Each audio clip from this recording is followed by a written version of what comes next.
doing what your heart rings true, allowing hope to guide you through. Hi, this is Reasonable Faith's Compelling Reason, a talk show where we interview some of the leading Christian thinkers, teachers, evangelists, and apologists in the world today. Today, I am super excited to have with us J. Warner Wallace. Good morning to you. Well, good. Thanks for having me. I appreciate it. This is a lot. Listen, we're doing this from pretty far away. I think I'm pretty close to you as far as visually, but we are not close geographically. So I'm glad to be here. Thanks for having me. Yeah, thank you for joining us today. And just to begin with, please, for our UK audience, could you share perhaps your testimony, how you came to a personal faith in the Lord Jesus Christ? Yeah, and I'm gonna, I know you don't know my work, so you're familiar with this, and so I always say it this way: I can talk about my testimony, but to be honest with you, my testimony does not matter, and either does anybody else's testimony, in my view. What matters is this true or not? Now, the question is, how do you come to that conclusion that it's true? And I'm not an either or. I don't think, hey, if you've been telling your personal testimony to all your friends, you should stop doing that. No, you should continue to do that. But in the end, it's going to come down to, is this true? You have to also, I think, be able to share, well, what are the reasons why it's true? Because everyone's got an experience, and I've got 6 brothers and sisters who were raised LDS. My second family, my dad's second wife, they're all raised as Mormons, and they all have wonderful, at least at one point, had wonderful stories about the experience they had that led them to believe the Book of Mormon is true. Their experiences and their personal testimonies do not therefore make the Book of Mormon true any more than ours do make Christianity true. So I think it's a combination of these two. And so I knew that going in. I was about 35 years old before I ever started to examine the Gospels. And here in Southern California, you could very easily, probably like where you are, it's like I didn't know anybody who was a Christian growing up. I didn't have that experience, and so I was never even challenged to examine the Gospels. But when I was about 35 and I was already working as a detective, I first took a peek at them. And I was already involved in doing a lot of forensic statement analysis at my agency, a lot of interviews. Interviewed thousands of witnesses by the time I opened up the Gospels for the first time. I mean, it was their eyewitness nature that it first intrigued me. Could they be tested as eyewitness accounts? And if they did test them, would they pass the test? That's honestly how I became a Christian, by searching. And that's how I was even provoked to begin. Because the first time I heard about Jesus, he was just described by some pastor as a super smart person, like the most intelligent man who ever lived. And I'm like, well, really? So I was only interested in the teaching of Jesus. But as I read through the Gospels, I realized, whoa, these have a texture. Because if you ever interview 5 or 6 witnesses to a crime, even if it occurred 30 minutes ago, you will get 5 or 6 very different accounts, of which some things will be parallel, and a lot of stuff will not. And that difference is not, you can't statistically categorize it, but you can get a sense of the texture of that variation if you do this enough. And as I read through the Gospels, I realized they had the same texture of variation. They didn't all line up. As a matter of fact, the first thing we tell dispatchers when we get dispatched out to a murder is have the officers on scene separate the eyewitnesses, because if you don't separate them, they'll basically tell you the same story 5 times. And that's not how it really works. We want the differences in the story, because it turns out that gives us the most robust puzzle to reassemble. When I saw that in the Gospels, I said, maybe I should test these. Because this has the texture of eyewitness testimony. Like somebody is capturing the testimony of people who saw something. And that's okay if it's not, like, if Mark's not an eyewitness. I don't need Mark to be an eyewitness. I don't need Luke to be an eyewitness. I just need to know, were they talking to eyewitnesses? Because that's what you get in supplemental reports on old homicides. You get somebody who talked to an eyewitness. The eyewitness himself does not always write down his statement. He's being interviewed by somebody. So to me, the Gospels were perfect. You got a couple where, allegedly people who were writing down their own statement, and a couple where they're being interviewed. That was enough for me to get started. Okay. So as a homicide detective, is there a flow of procedure that you would follow that you've brought over into your research of the Christian faith? Is there a step-by-step process that you use? Yeah, I mean, there is. I mean, first thing you're going to do when you open a cold case is you're going to pull that notebook off the shelf where it's been sitting for 10, 15, 20 years, and you're going to start to read through all the supplemental reports, give it a first read from cover to cover, and that's what you always do. And you're going to kind of make some notes, but you're not going to jump to conclusions yet. You just want to have a first read, okay? Because you're going to go back through those reports hundreds of times. Can I just stop you for a second? Yeah. Could you explain to our UK viewers what a cold case is? Okay, so a cold case here in America, it's probably the same there, is that we have a statute of limitations by law on any crime. So if you committed a burglary here, after a certain number of years, I cannot go after you on that case because there's a statute of limitation in terms of time. So 5, 7 years in, that case now closes. It wasn't solved. And the reason why we do that is to protect people's ability to defend themselves. It's hard to defend yourself on a crime from 10 years ago if all the witnesses aren't available to you to even help yourself out. So the law says, hey, if I can't go after you in the first 5, 7, 8, 10 years, then I can't go after you at all. But homicides have no statute of limitation. Right. So on murder cases, I can come back to those 50 years later because the nature of the crime is so heinous that the law says, hey, we're going to leave that open. And that's where you get a ton of these open homicides from 30 years ago that don't close by law, so they remain open. And these are cold because they haven't been touched in a while. Mm-hmm. These are cold homicides, and that's what I do for a living, and I've done that in most of my career. And really, some of it was fun, some of it was challenging, but it was challenging enough, and it was similar enough because that process of reading through supplemental reports in which you no longer have access to an eyewitness because he died, and you don't even have access to the detective who was the eyewitness report taker because he died. So now I've got no access to the report writer and no access to the witness. That sounds like the Gospels. Same thing. No access to either one of those. How do we kind of sift through that when we can't ask the follow-up questions to figure out, well, why are these differences between the two reports? What is I can't ask follow-up questions in my cases typically because these people are dead. Same thing is true here. So how do we determine what actually occurred when you have no access to those people? That's the process I employed as a detective. Okay. So once you've gathered the information, you've read through the reports, what's the next stage after that? So then what you're doing, you're looking, what's the template? How do I determine if something is reliable as an eyewitness? Well, in our state, California, we have jury instructions. And those jury instructions provide jurors with a way to evaluate eyewitnesses so that they can determine if the eyewitness is telling them something true. And there's like 13 or 14 questions that we encourage jurors to ask when they're assessing eyewitness testimony. And I took those 14 questions and I applied them to the Gospels. If I asked the same kinds of questions of the Gospel authors, would we ultimately deem them as reliable, even though there may be variations between the accounts? By the way, this is always the case. We have a jury instruction for that, by the way. And so can somebody be wrong about a detail? In criminal trials, you can be wrong about a detail, yet still be deemed reliable by a jury. So there's, I was not interested theologically in whether or not, about inerrancy of script. No, that didn't matter to me. What I needed to know were the Gospels reliable accounts, because if this dude actually arose from the grave, that changes everything. And I just needed to know, was that a reliable inference from the evidence? Okay. Well, what would you say about kind of personality, character traits of the writers themselves, or of the people like the apostles being mentioned? What would be your approach on that as a homicide detective? Well, there's reasons why people vary in their descriptions of events, right? Sometimes they vary because they're just geographically in different locations in the room and they see it from different angles. But actually, that's probably the least amount of influence on your report. What really influences the way you see something in real time and the way you describe it back afterwards are a lot of other things that people don't usually think about. It's your likes and dislikes. It's your personal history. It's your mood in that day. It's how you're innately wired. What interests you. So if I'm somebody who's if I'm somebody who cuts hair, and I might really be pinning on the hairstyles of the people who are involved in this. It sounds crazy, but it's not unusual.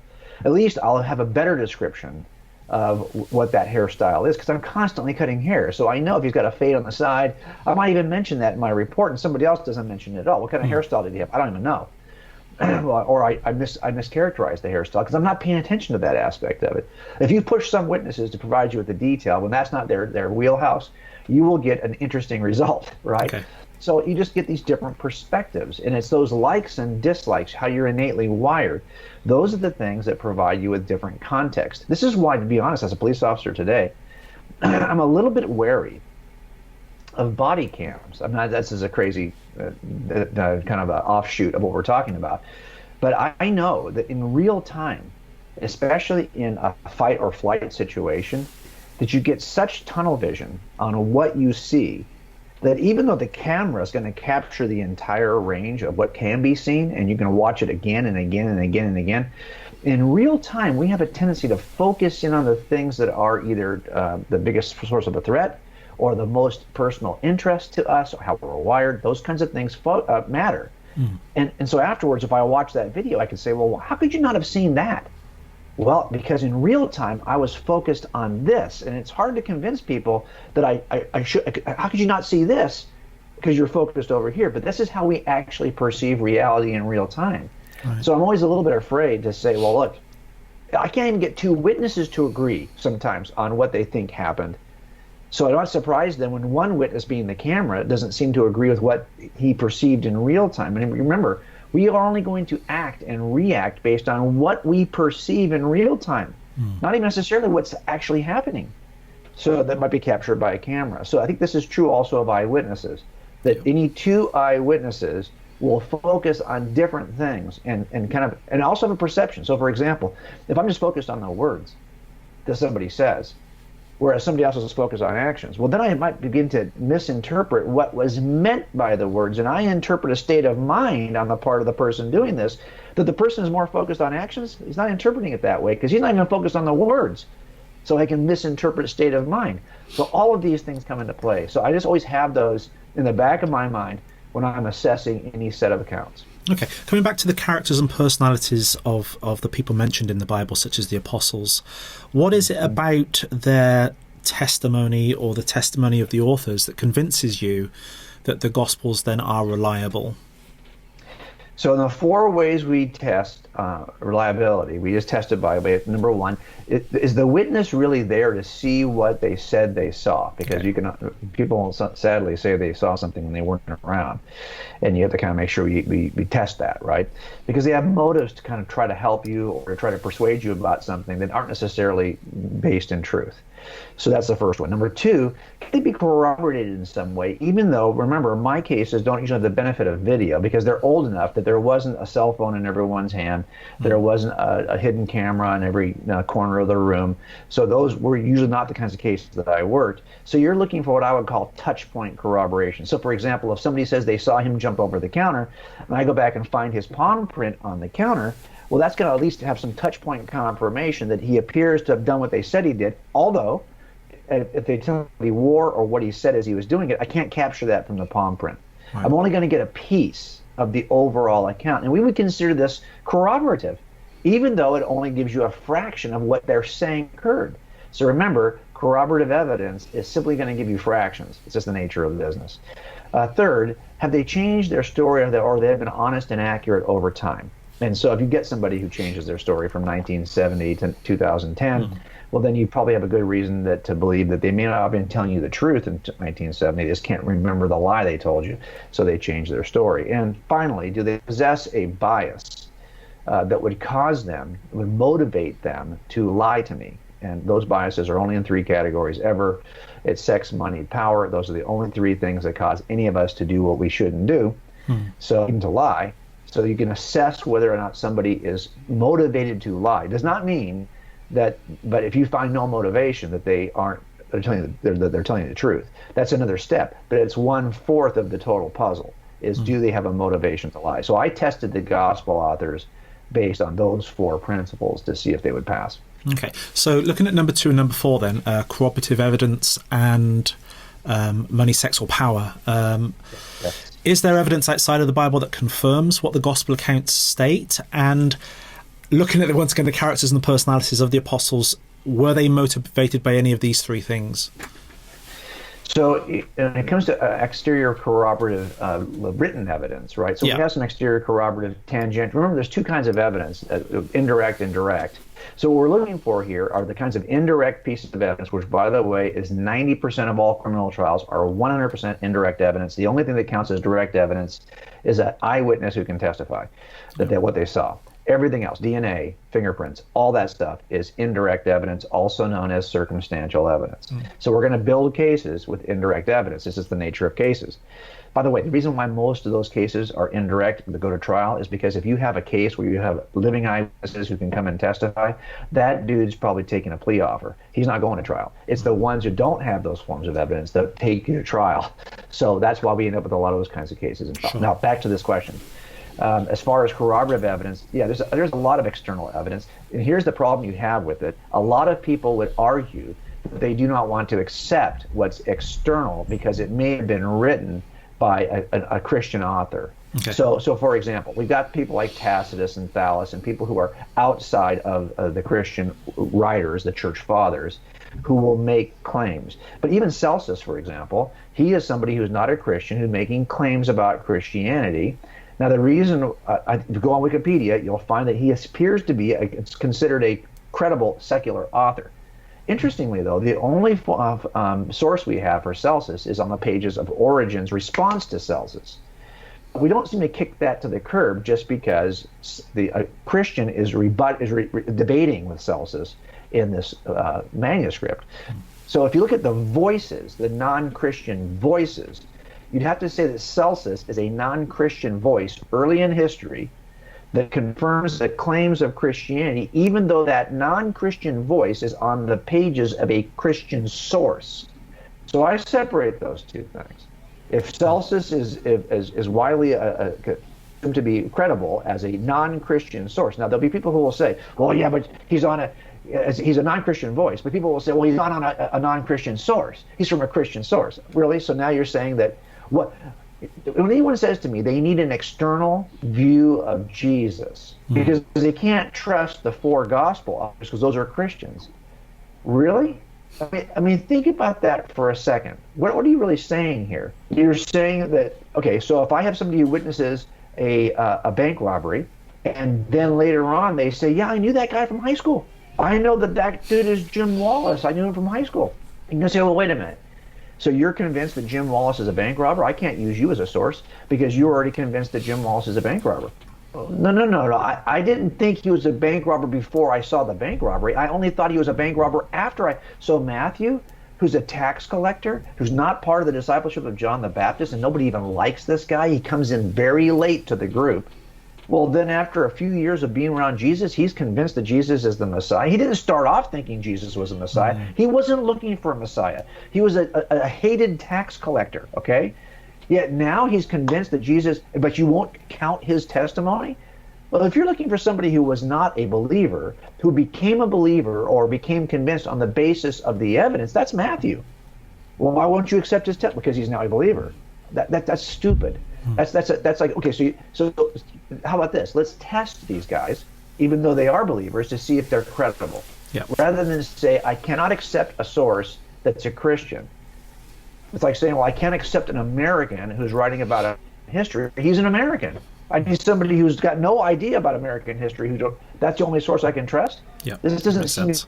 sensible to me. No. So that's the first question I would have. But I think there are a number of, and I've talked about these in the book, but more importantly, you can find touch point corroboration in other ways. So, for example, if you look at the non-canonical Gospels, you will find that the writers of the non-canonical Gospels don't seem to know anything about the geography of Jerusalem or the area around Jerusalem. They don't even seem to know anything about the popular names and the cities and the geography and the political systems. They avoid all of those questions. Why? Because they're being written very late, hundreds of years late, out of the region, usually in Egypt, Upper Egypt, different places around the Mediterranean. It turns out that the gospel authors happen to know something about the region in which they're writing, and even the names of the people who live there, the popular names that come up in the Bible, happen to be, now having done research, we know those are the actual popular names in the first century in that region. And those cities, those little tiny towns that no one ever mentions in the non-canonical Gospels, they're filled in the Gospels. Why? Because it turns out those Gospels were written early in the region by people who understood the region. So we can even corroborate stuff just internally. You don't have to always go to an external source in order to corroborate. The first thing. Let's go to your last question on attestation. What is the motive? Yeah. Now, I know that people will find this hard to believe, but those are really the only three motives for bad behavior. It's sex, money, power. Now, power is a huge overarching category because it's the pursuit of power that is very nuanced. If I go into a 7-Eleven or I guess we're sorry, a market and I shoot 40 people who don't look like me, what's causing that? Well, I pridefully think that my race or my ethnicity or my sex is somehow more important than yours. That's a pride issue. That's a power issue. If I'm a drug addict who just wants to steal from my parents because I want to get high, what is that about? Well, that's about power and pride and authority. I think that my personal pleasure is more important than your rights. I'm more important than you. That's a power issue. So a lot of stuff gets lumped into that third category. The reason why I say all this is because if I'm going to be lied to, the person lying to me is only lying for one of those three reasons. Those are the only three reasons why anyone lies. Now, I'll give you an example of this. Joseph Smith, the prophet of Mormonism. Did he have a sexual motive? Well, yeah, he was married over 30 times to people in spiritual marriages that he consummated physically. And a wide range of women, a wide range of ages. Did he have any financial benefit? Well, yeah, actually, he was supported by the church. He everything he ever purchased pretty much was purchased on church money. Did he have a power issue? Well, yeah, he actually he ran for political office here. He at one point was leading the largest standing army on the North American continent, second to the United States Army. He had power. Now, does this mean he's lying? Not necessarily. It's only 1/4 of that total puzzle. But does it mean he has reason to lie? Yeah, he had great benefit in all three categories. Okay, so who is it on our side on Christianity that is somehow getting rich, girlfriends, or powerful based on this lie? They didn't even have the power to control their own martyrdom. And so someone like a Bart Ehrman who would say, well, yeah, it's that power section that creates celebrities of people who were nobodies within this religious community. Really? So this is going to cost them their lives. And Paul, who already was the student of Gamaliel, who was already a devout Pharisee, who had enough power to draw papers. And he says in Acts, I think 21, he says, hey, ask anyone on the council. They'll vouch for me. They knew who I was. They knew how much power I had. Okay, so he's going to jump out of that position of power with the larger group into some tiny group where he's going to get his rear end kicked all over the region for 20 years to do what? To return to the position he already had? Look, these things are possible, but the standard for me is not beyond a possible doubt. That's just too high a standard. I can't prove anything beyond a possible doubt. It's beyond a reasonable doubt. That's a lower standard. Yeah, it's not probable. And so for me, this is not reasonable, and this is why I just now look. Let's do a thought experiment. If the story of Jesus was just of an ancient sage who preached on the hillsides in this region, who never worked a miracle, was never born of a virgin, never rose from the grave, never ascended into heaven, none of the supernatural stuff is there. It's just him preaching and loving people. Do you think there'd be any skeptic in the world today who would deny the historicity of that Jesus? No given problem. the manuscript evidence we have, given his impact on history, given the non-Christian authors who wrote about him, given his impact on the arts, his impact on music. Nobody would ever doubt the historicity of that kind of Jesus. But you had a miracle, you had a few miracles, walking on water, rise from the grave, and suddenly it can't be true. The historicity is now being denied of Jesus. Well, what's that about? That's about a presuppositional bias on the part of the assessor, not about whether or not the manuscript evidence and the historical evidence for Jesus is solid. It's that he works miracles. That's what turns us in a modern, current era away from the story as non-reliable. Okay. So coming back to kind of eyewitness testimony, we're looking at, from the Gospels, we're looking at Matthew, we're looking at John. There's testimony that Mark is actually Peter's gospel written by Mark, and Luke obviously interviewed many eyewitnesses and wrote it down in a chronological sequence. Then you come to the Apostle Paul, who's an eyewitness of the resurrection of Jesus. You mentioned something called a chain of custody that is evidence for these original autographs or these original authors of actually writing this. Could you explain something about that to our UK viewers, please? Yeah, and here in our, we have a duty on every important piece of evidence to show how it got from the crime scene to the courtroom. Because there's some chance it could get from the crime scene and then be altered in some way before it gets to the courtroom. And if that's the case, that we can't trust that it really showed that sign, that really had that blood on it, really had whatever it was, if it doesn't that way originally. So we got to ask the question, who's the first seer of that piece of evidence? And did that person collect it?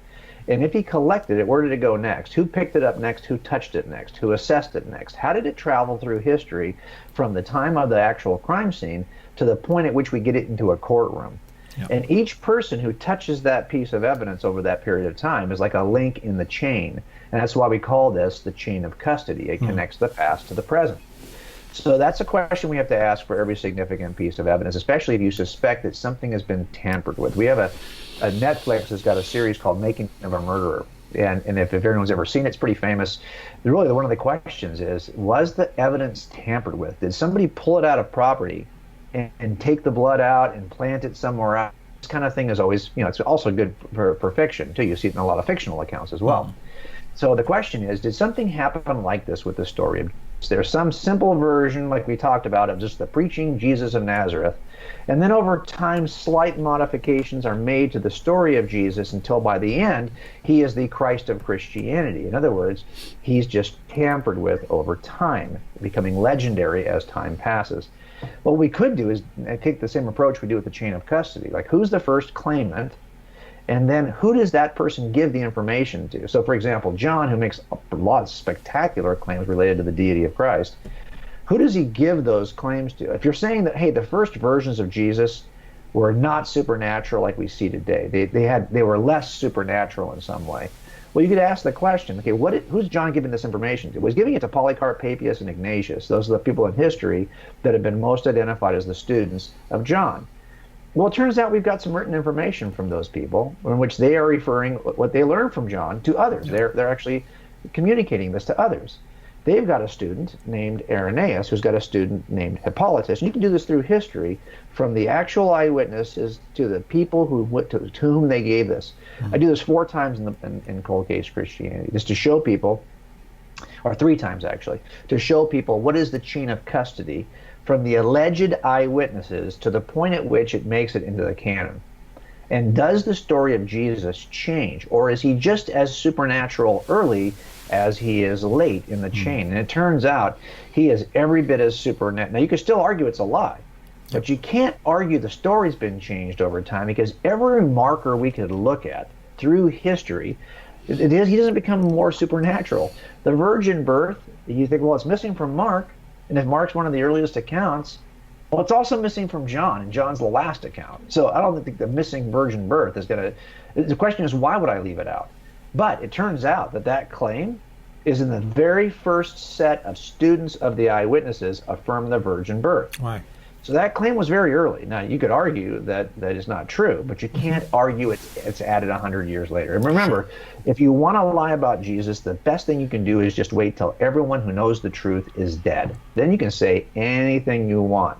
But if these accounts are appearing early enough where they can be fact-checked by those who would know they're a lie, that's more difficult to lie in that environment.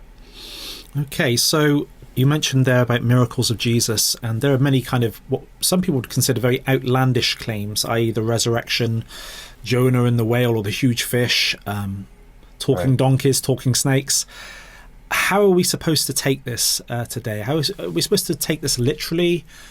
Is it or figuratively? Figuratively, mythologically? Yeah. How should we take this? Yeah. Well, I mean, look, why do we have such a hesitancy to take descriptions of supernatural intervention, supernatural acts on the part of God? Now, I get it. We are inclined toward, hey, if I can't see it, I don't believe it. If it's unlikely, if it's something I haven't seen, it doesn't happen all the time, therefore it can never happen. But here's how I first processed it. I was, as an atheist, I was somebody who believed in Big Bang cosmology. This is still the standard cosmology. Astrophysicists, the idea that we are in a universe that had a beginning, that all space, time, and matter began at the beginning of this universe. So there is no spatial void in which this universe appears. There is no space before the space we talk about and describe in this universe. That means all space, time, matter has a beginning, Big Bang cosmology. I accepted that as an atheist. Why? Because the scientific evidence pointed to that. And that's why it is still the standard cosmological model. Now, there are many other theories, but they're less supported by the evidence. And there's like 6 or 7 really significant lines of evidence that people use to make a case for Big Bang cosmology. So I'm thinking, okay, that's why. Now, I never ever questioned, though, the law of causality. If something has a beginning based on the law of causality, and this is every scientific experiment done by humans confirms the law of causality, that means that beginnings require beginners. If the universe is infinitely old, it requires no beginner. But if it has a beginning, there has to be some cause for the universe. But that cause, by definition, has to be outside of space, time, and matter. Now, you'll hear a lot of kind of modern cosmologists, like Lawrence Krauss, people like that, who will try to change the definition of nothing to account for how the universe comes into existence. And they almost always end up embracing all three things that are something: space, time, and matter. In a spatial void where energy exists and pops in it, and then you got to wait long enough in that environment, you've got space, time, and matter over there. There is no space, time, and matter over there, according to the science. So the question becomes, okay, so if there's a cause outside of space, time, and matter, okay, well, that's a personal being. The biggest miracle or miraculous supernatural event then would be the beginning of the universe. A being with that kind of power to create everything from nothing. It seems reasonable to me that that kind of being could do all kinds of things. Could inhabit, could walk on water, could heal the sick, could rise from the dead. Everything you see in the Old and New Testament after Genesis 1 is what I would call small potato miracles. Small potato miracles compared to Genesis 1. And we have good reason to believe that there's something outside of space, time, and matter that's the beginner of all space, time, and matter. And I think there's also good reason to believe that's a personal, and here's why I say that. Look, it's not just the origin of the universe that's troubling, it's the origin of life in the universe that's troubling. And it turns out the origin of life is not physics dependent, it's informationally dependent. It's DNA guiding the formation of all life. And if you find someone scribbled on a wall, you're probably looking for a suspect. And information always points back to mind, to person, because we need a coder and a decoder. The coder is somebody who understands the code. We understand the decoding. I think that we've got good reason to believe that whatever caused the universe is personal. And that means that we're getting pretty close. We're inching closer and closer to some form of theism. Now, that doesn't make Christianity true. And I could very easily, say, well, look, as an atheist, that first step should have been pretty easy to theism. And you're only going to get there by examining the universe the way it is. But I think in the end, it's the reliability of the Gospels that will push you toward Christian theism. Yeah. So many skeptics today would say that the resurrection of Jesus is borrowed from pagan mythologies. How would you address that objection? Yeah, I just finished a new book where I'm looking at this as an entire section of the book because well, first of all, they say this because there are similarities between some pagan, non-Christian, ancient mythologies and Christianity. But what's really interesting is if you read through all those mythologies, you'll discover that they are similar to each other. In other words, all mythologies have some similarities. Isn't that interesting? Why? It turns out, as I read through all of the ancient mythologies, comparing them to each other, I found 15 common characteristics. Not that everyone has all 15, but these are the 15 most common characteristics between all the ancient mythologies. And I made a list of these 15 characteristics. It turns out that no one, all preceding Jesus, I stopped at Jesus. So I'm looking at all of antiquity in what we call BCE, before the Common Era, or BC, before Christ. Okay. Yeah. So looking at those mythologies, they share 15 things in common. Not the very most, usually one will possess is like 10, down to about 7 or 6. But between 6 and 10 of these common 15, each of these possesses. That's very interesting to me. Why would it be that there's this kind of mismatch overlap between wherever you are in Persia and Greece and Egypt, wherever you are, your form of deity is going to possess one of these in some combination? That's interesting to me. It's that I think that when we think about God, we imagine certain common expectations given our expectations of deity. For example, the one that all of them have in common is they can perform miracles. Well, no kidding. If your God can't perform miracles, he's probably not a God. So that's common to all of them. But whether they appear miraculously, that's not common to all of them. Whether they all offer salvation, that's not common to all of them. Whether they are the judge of the righteous or the unrighteous, that's not common to all of them. But it turns out at the end of all of those, somebody appears who possesses all 15 attributes. And it's Jesus of Nazareth. Right. Now, the question is, why would that be the case? Well, Paul knew it was the case on Mars Hill. He said, you're very religious people. You've got an object of worship here to an unknown God. Well, I'm here to tell you that what you have thought about, what God might have used to lead you to him, has been made real in Jesus of Nazareth. In so many words, that's what he says. Isn't that interesting? So it's not like Paul was unaware of all the similarities. He's just saying that this is now God. Well, why would God appear possessing the most robust version of our human expectations for thousands of years? I learned about this working undercover. I had a case one day. I'm working undercover. I'm in a neighborhood. We're watching for residential burglars. Okay, we're just in the neighborhood doing a geographic surveillance, which is not effective usually, okay, because he could hit anywhere in this city. And sure enough, as we're in the city, sitting down undercover, waiting for someone to do a burglary, I hear on the radio that there was a burglary 2 blocks away. I'm like, can't believe we missed it by 2 blocks. So I jumped on the call, and before the police officer in uniform got there, I ran over to that victim to see what did he see. Maybe this guy's still in the neighborhood. Maybe we can still catch him. Well, I walk up on this guy. He's a victim of a burglary, and he sees me. I have super long hair. I'm undercover. I got a pair of shorts on. I threw a vest on, and he saw me, and he was like, he didn't give me 2 minutes. He would not talk to me. Then the officer shows up, and he tells the whole story to the officer. I've been an officer for 10 years longer than this other guy, and he wouldn't even talk to me. Why? Because when he called a police officer, he expected a black and white car to show up with a uniformed police officer. Instead, he had me in an undercover car hop out with shorts and long hair. I didn't meet his expectations. And he didn't cooperate with me because I didn't meet his expectations. It turns out if you want to actually get a good response, you probably should try to meet the expectations of the expector. And this is what God does in the person of Jesus.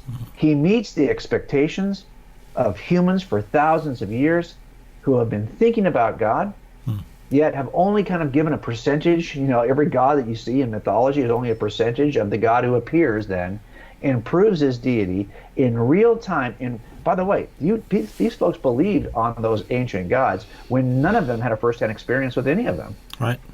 No one even claimed to.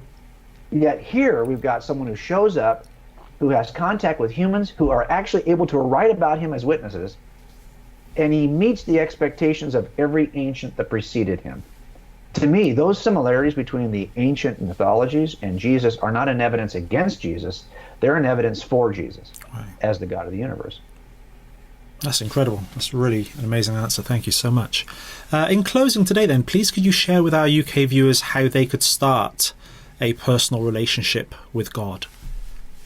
Well, here's how I typically put it. I am not a Christian because it works for me, because probably there in the UK and here, it's not practical Christian in the sense of what you might think of as a practical benefit in real time. Look, it's not popular to be a Christian probably anywhere anymore. And it's wherever, in the UK is usually about a couple of years ahead of us in this regard, but I think we're catching up pretty fast here in America. And so I was 35, had a great life. I had no reason to change it. I wasn't like trying to fix something that was broken. I wasn't raised in the church. I don't have any Christians in my family. I became convinced that Jesus rose from the grave based on the reliability of the eyewitness accounts. And once I became convinced that the Gospels were telling me something true about Jesus, I began to read the New Testament to see what it told me about me.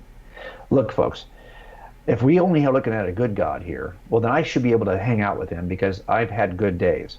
But we're not looking at a good God. We're looking at a God who's so powerful he could blink the universe into existence from nothing. That means he has the power to eliminate all moral imperfection, not just some. And that means we're looking at a morally perfect God. I've had good days, but I have never had a morally perfect day. I cannot, it's like oil and water. We cannot, we're so categorically different than God. There's no way to be united to him based on this categorical moral difference. But it turns out he loves us enough to offer us a way home, not based on our moral perfection, because that's a joke. He's doing it based on the moral perfection of the human. This form of moral perfection that we take on positionally, even though practically we're never going to be that person, right? I'm always going to continue to fail. I'm never going to be, I know I'm still a train wreck. I get that. But I trust in the one who isn't a train wreck. And did something. He paid a price, the penalty for my stupidity. Look, every stupid decision people make, every breaking of people, every moral law breaking, you're not even a good God. You're just an appeaser. So it turns out every one of our mistakes has to be accounted for. Yet God says, I'll account for those. I'll take the punishment that you deserve through the person of Jesus, me coming to you. I'm not going to punish another human.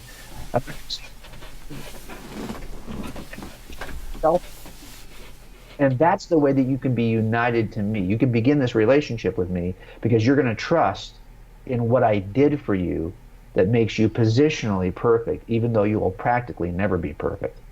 But I will take you home that way. I can be united. This is why Christianity is so unique. Think about this. When I work a suspect, I'm looking for the guy who stands out. If I got 10 guys who are potential suspects, and 9 of them are pretty much all the same, but one guy stands out, he's uniquely available to do the crime. He's uniquely motivated to do the crime. His uniqueness is what I'm going to pin on. Well, it turns out of all the views of God historically, all of them are, what do you need to do to please God? This is the one view that uniquely stands out. It says you can't do anything to please God. You're not capable. It's not like, hey, you just can't do it. You're just a human. But I've done it for you. I've already done that. This is the one unique view, like the unique suspect that stands out as uniquely motivated and uniquely available. This is the one religious worldview that is uniquely available to you. It offers this uniquely positioned to offer you what none of the other ones offer. They just say, be good, try harder, you might get it. This one says, you could never try hard enough, I'll do it for you. Already home. That's unique about this, and that's how you begin the relationship, by trusting that what is recorded in the Gospels is actually true about Jesus, and that he died for us. That is really the way to enter into that relationship.